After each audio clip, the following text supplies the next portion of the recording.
Hello, and welcome to my geography revision video. Today, I'm going to be talking to you about the Restless Earth case studies, so let's get right into this. The first case study we are going to be studying is the case study for coastal flooding, which is the Maldives. The first thing you need to know is that there were 40,000 environmental refugees. Tourism was 30% of the Maldives' gross GDP. 75% of the coral in the Maldives is threatened, and marine life depends on this coral to survive, so it's very important that these 75% of the coral do not disappear. The highest peak on the Maldives is 2.4 meters. This is very important. 300 plus tons of rubbish are dumped on the Maldives per year.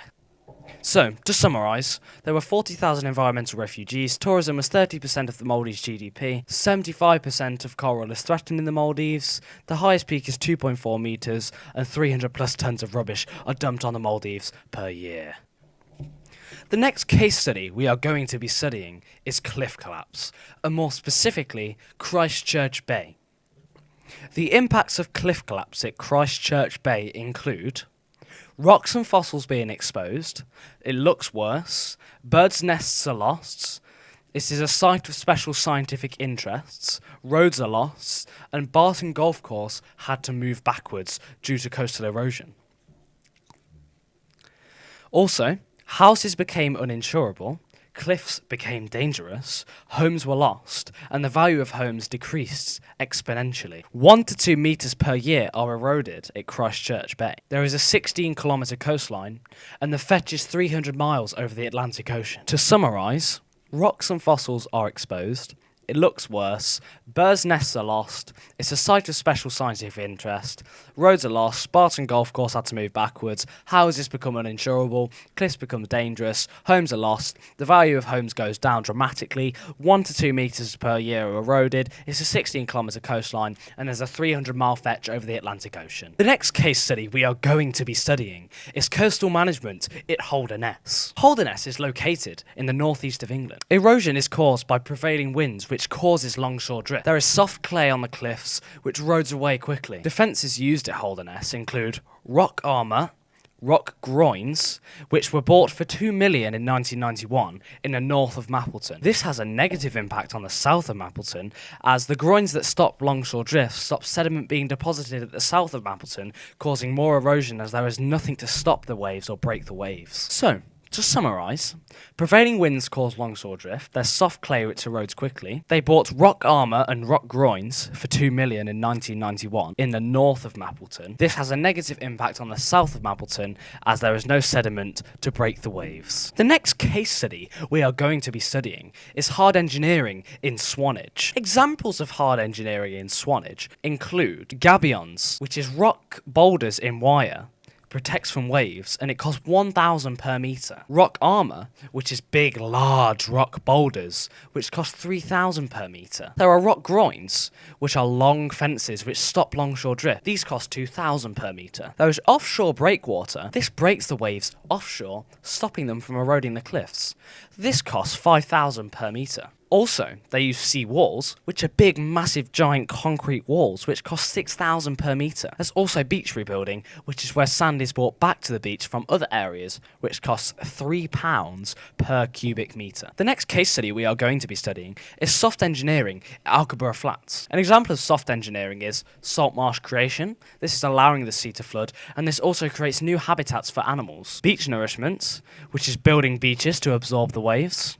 But the problem with this is you have to get sand from elsewhere, which isn't always good. You can also do a managed retreat. This is where you plant a retreat and allow the sea to flood. You can also do sand dune regeneration, which is obviously adding sand to the dunes, making them bigger, and defending against the waves. The next case study we are going to be studying is the Studland Bay Nature Reserve. Firstly, this is a honeypot location, meaning many tourists visit per year. Approximately 1.5 million, if you want a figure. And, correct me if I'm wrong, but I believe Mr. Murphy and his family were 4 of those 1.5 million last year. It's a 5-kilometre beach, allowing tourists to enjoy the sun and absorb nature at its finest. The issues with all this tourism is it destroys the habitats and it destroys the ecosystems. A solution to this is building fences, adding marram grass to the dunes to stop them from crumbling, allowing boardwalks through the dunes to stop tourists climbing up and over the dunes. They just go right through the middle. They can also keep shops and car parks to one area to keep tourists to one area to stop them exploring and ruining the natural environment. You can also educate tourists by putting information boards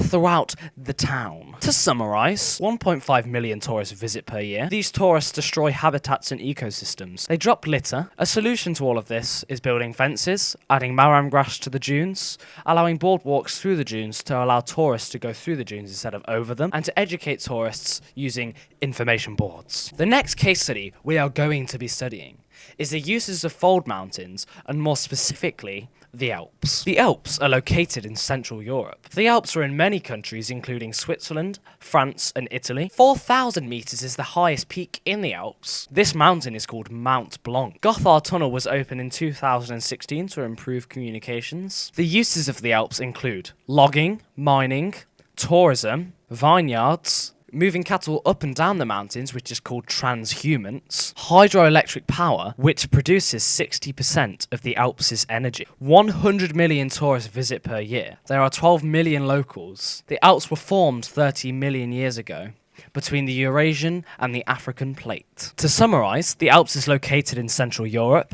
It is in many countries, including Switzerland, France and Italy. The highest mountain is 4,000 metres, Mont Blanc. Gotthard Tunnel was opened in 2016. Uses include logging, mining, tourism, cattle. 60% of the Alps' energy is produced by hydroelectric power. 100 million tourists visit per year. There are 12 million locals. And the Alps was formed 30 million years ago between the Eurasian and African plate. The next case study we are going to be studying is volcanic eruptions at Montserrat. Montserrat is in a volcanic arc in the Caribbean. This volcanic arc is called Lesser Antilles. Montserrat was formed at a destructive plate margin. Primary effects include 19 people were killed. The south became uninhabitable. Oh, I'm just going to leave that. Infrastructure was destroyed. There was a massive, great pyroclastic flow. The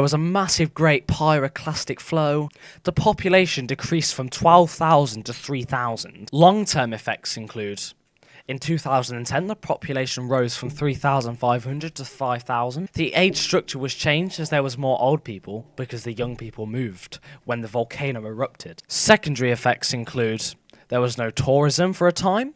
The economy then collapsed. Lung disease was very prominent. Immediate responses include, the British gave millions in aid, charities gave food and water, and the British gave 200 million Great British pounds to provide water and electricity. The capital, Portsmouth, was destroyed, but Little Bay has since been developed to accommodate for tourists. An observatory was built in 1996, which includes tilt meters and GPS, which can monitor and predict the volcano. Buildings were built to withstand a volcano, and anti-disaster drills were practiced. To summarise, Montserrat is located in a volcanic arc in the Caribbean called Lesser Antilles. The population fell from 12,000 to 3,500. 19 were killed. The south became uninhabitable. Infrastructure was destroyed, and there was a huge pyroclastic flow. Tourism stopped, the economy collapsed, and lung disease was prominent. Immediate responses include, the British gave millions of pounds in aid. Charities gave food and water. The British gave 200 million to develop water and electricity. In 2010, the population rose from 3,500 back to 5,000. The capital, Portsmouth, was destroyed, so Little Bay was developed to accommodate for tourists. An observatory was built in 1996 to monitor the volcano, and buildings were built to withstand volcanoes, and anti-disaster drills were prominent. The next case study we are going to be studying is the effects of earthquakes in an MEDC, and more specifically, Chile. The earthquake started in 2010, and it was an 8.8 on the Richter scale. It was at a destructive plate margin, and it was between the Nazca and South American plate. A tsunami was also caused. The epicenter was 34 kilometers from the focus, and Concepcion was 115 kilometers from the epicenter. Effects include, 500 were killed, 12,000 people were injured, infrastructure was lost, Power, water and communication was lost, mines were damaged, and there was a fire at a chemical plant. Immediate responses include other countries assisted. After 10 days,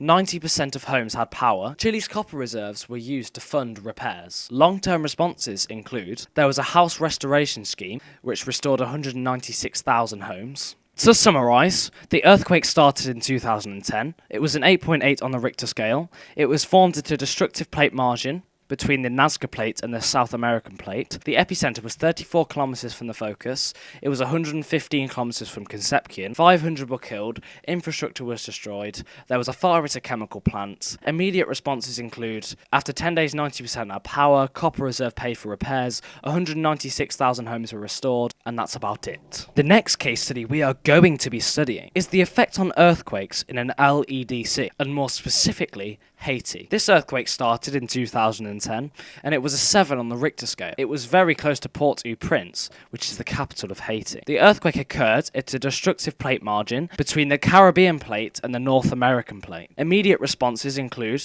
many countries gave money, the road repair was very slow. There was confusion over who was in charge. Morgues were overwhelmed. Long-term responses include the EU voided £330 million worth of debt. After 6 months, 98% of rubble was still uncleared. 1.6 million people are still in relief camps to this day. There was no preparation, the government was poor, and the houses were poorly built. 220,000 people were killed, 1 million people became homeless, 1 in 5 jobs were lost, and some land is being subducted below the sea. To summarise, the earthquake was in 2010, it was a 7 on the Richter scale, it was close to Port-au-Prince, it was a destructive plate margin between the Caribbean and North American Plate.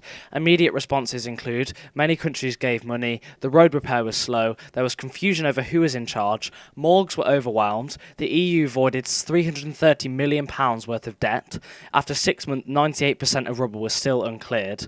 1.6 million are still in relief camps to this day. 1 million people became homeless. 1 in 5 jobs were lost, and land is being subducted below the sea. The next case study we are going to be studying is the Boxing Day tsunami. The two most significant countries that were affected include Indonesia and Sri Lanka. Indonesia was the closest habited area to the centre of the tsunami. 70% of the coastal population were killed. Infrastructure was destroyed. 400,000 jobs were lost, and 240,000 people were killed. In Sri Lanka, 32,000 people were killed. The tsunami was a 9.3 on the Richter scale. The tsunami lasted 10 minutes. The Burma Plate subducted beneath the Indian Plate. The tsunami formed at a destructive plate margin. The waves were 30 metres high. Immediate responses include water and food was sent, £7 billion was raised by the world, 330 million of that 7 billion was gifted by the UK. Long-term responses include a warning system was developed, mangroves have been rebuilt to absorb the waves.